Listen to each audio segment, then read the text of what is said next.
Hello everyone, welcome to another episode of The Good, The Bad, The Score. I'm Andrew. And I'm Collin. And today we are continuing another movie news update. So we've been talking a lot about the movie delays and where they're going to be pushed back to the next year or two from now or even a couple months from now.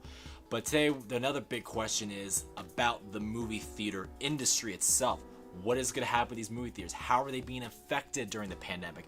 Well, a lot has happened. There has been a lot of talk about the movie theater changes and all of that. There has been talks about drive-in movie theaters now coming back again, which is crazy to me.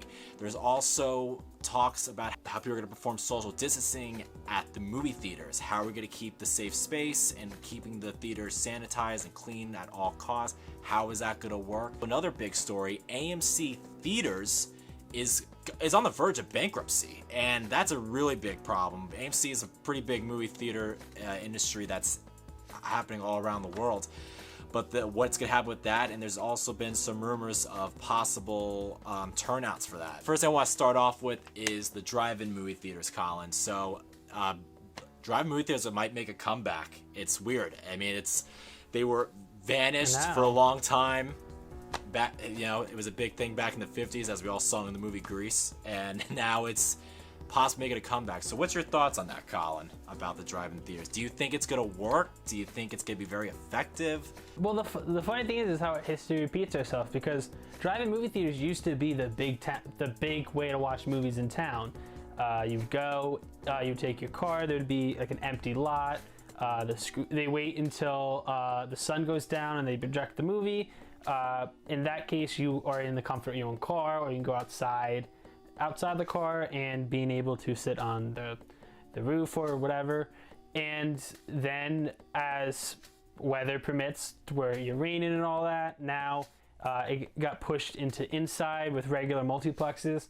And now we're looking back to going outside again for drive-in movie theaters, for the safest way for us to watch movies while still following social distance guidelines. I am very much interested in seeing how this is going to work. I think it's going to be some time until drive-in movie theaters make a bit of a comeback, because not every place has a drive-in movie theater nearby where we live. The closest one is like an hour away, and there's only it's such a limitation of how many movies you can show in a day. Plus, you can only show movies at night. So that is one drawback, but for the time being, for a temporary solution, I think that drive-in movie theaters would be really good to bring up, even though I don't think it would ever beat out the multiplexes. I think at the end of the day, when all this is over, movie theaters are still gonna be the main place to go and watch movies. But what do you think, Andrew? Well, here's my feeling on it. There's pros and cons to it. I mean, the idea of having a drive-in movie theater is cool. I've never done it before, so I don't know what it's like. But the only problem with drive-in movie theaters, the way I look at it, you're not going to get the movie experience. That's the real problem with it. Watching a movie inside your car, I just can't imagine that. I mean, to me, when I think of a drive-in movie theater, it sounds like a one-time thing for me. But I just don't know how that's going to play out. But we'll just have to see. But another problem, too, is the weather. Because what if people buy their tickets and It starts raining? Do you keep the movie on? What do you do when that happens? Especially when you got a projector outside. That's probably worth a lot of money. And what do you do? I don't know how that can work. That's the con I see in the drive-in movie theaters, in my opinion. I'm trying to think of even places in our area. Can a drive-in movie theater work? I mean, because you got theaters that are just local cities, but then it could work in suburban areas as well. It's going to be interesting to see how that plays out. But in a weather situation, I'm curious how that would work. Would people just cancel it in the middle of the movie? Do they get a refund back, or do they keep the movie going unless they have a waterproof projector or something like that? I don't know. Yeah, exactly. So transitioning from the rise of drive-in movie theaters, now we're getting into why theaters are so important for our culture and how they can adjust to these social distance guidelines. The best way I'm gonna structure my opinion on this is using the movie Tenet as an example. Tenet is supposed to be coming out mid-July of this year. It's gonna be the first big movie to come out went after this whole epidemic. They had a Russell Crowe movie coming out July 1st. I'm not sure how that's going to work, so for the time being, I'm saying Tenet's going to be the first movie to release with the coronavirus. On one hand, that's going to be very hard because it's not going to make as much money, because what theaters are going to do is have social distance barriers between seats. So you have a couple, then you have to have maybe a seat or two distance, then another person. So you're going to have less people to go in each screening. The plus for Tenet, at least, is that it's going to be the only movie in town. So realistically, Tenet can plan every single screen across the world. Now, once Mulan, Wonder Woman, and we get further, then it becomes the complication of other movies kind of fighting each other.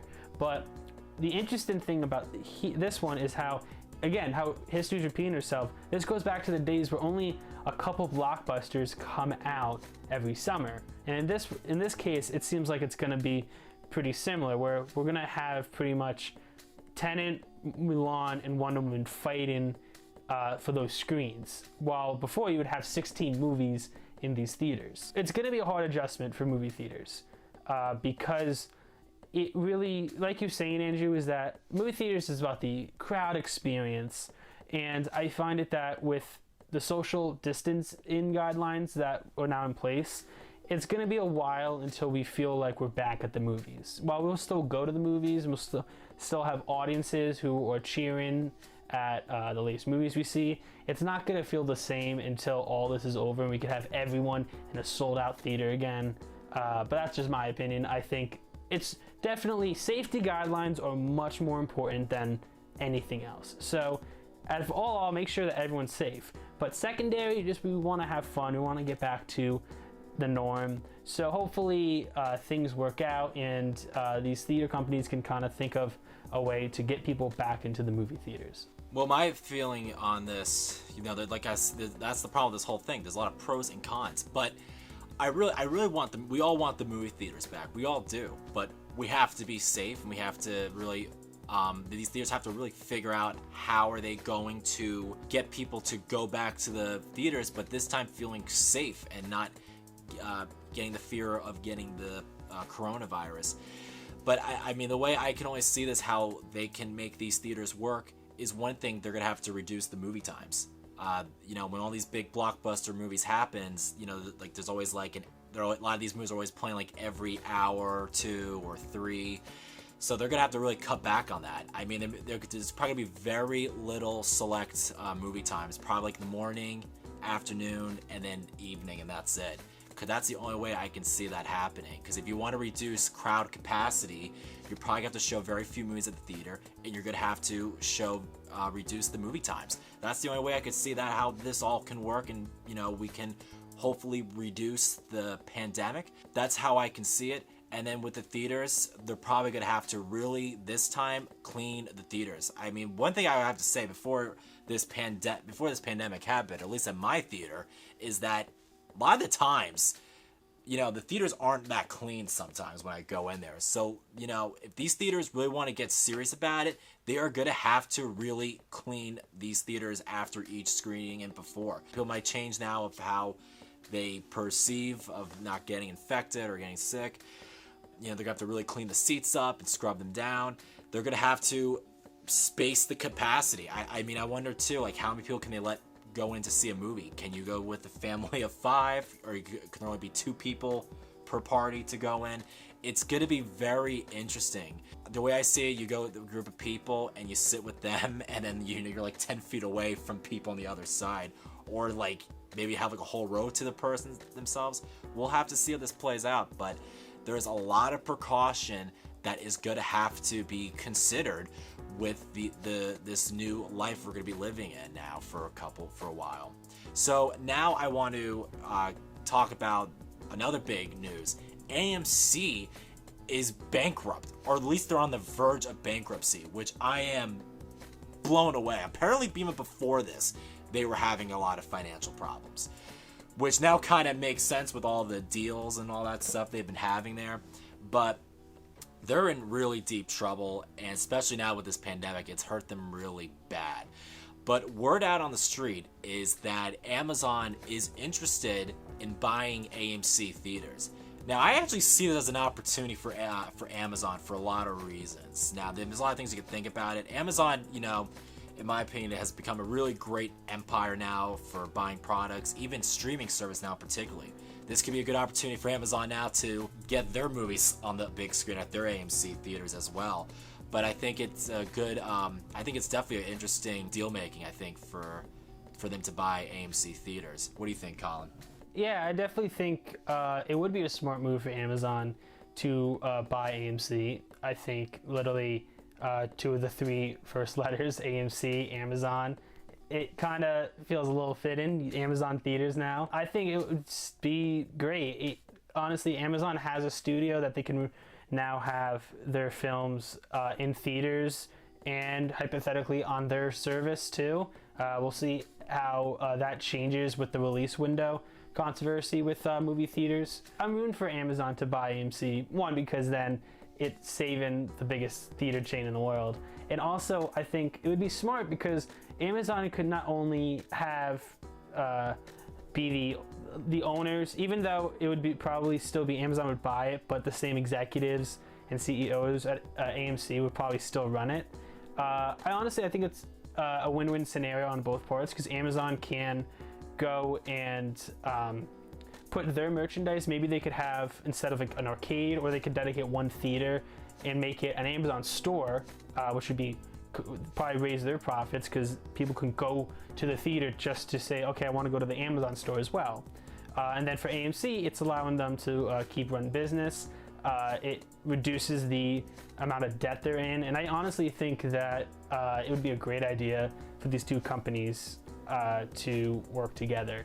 Just thinking more about this too, with Amazon potentially buying AMC.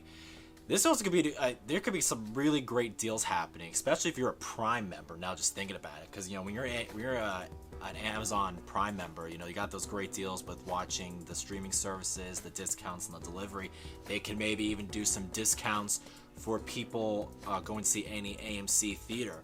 But one of the things I am concerned about, though, one of the things I love recently about going to the movies, especially for AMC, is the A-list stubs. That A-list stubs to me is one of the best things, and I think that is what was making people go to the movies, because the deal of seeing 3 movies a week, and you can see any movie you want, even an IMAX movie. You could go see many IMAX movies for a month, and you would be saving so much money on that and only be paying over $20 a month. I really hope they will keep the A-list stubs, in my opinion, because I think that was a great deal. I hope they will keep that, or if they want to update it, I'm totally down for that. Maybe they can try to do something with A-list or Amazon Prime, maybe combined together, if you know what I'm saying. Maybe they could do something like that. But I really hope they keep the A-list stubs, because that's one of the things I really am shocked if AMC were to go out of business, is that deal, because you can't beat that deal, and I think that's what was making people go to the movies a lot. That's a good idea, and overall, I think what you're saying, it really we got to see how things go. They have to get people back, so it's not going to be as lenient as it was before with A-list. I think they're going to probably reduce the benefits or raise the price and have more benefits. Who knows? But for now, we just have to wait and see. I really hope the movie theaters will make a comeback. I am confident that they will, but it's going to take a process. This pandemic has hurt the film industry big time. That's pretty much will conclude our today's episode. Be sure to subscribe to our channel. Follow us on Facebook, Instagram, Twitter, you name it. We're around. Share the video, and once again, subscribe to our channel. And as always, I'm Andrew. And I'm Collin. And be safe and wash your hands.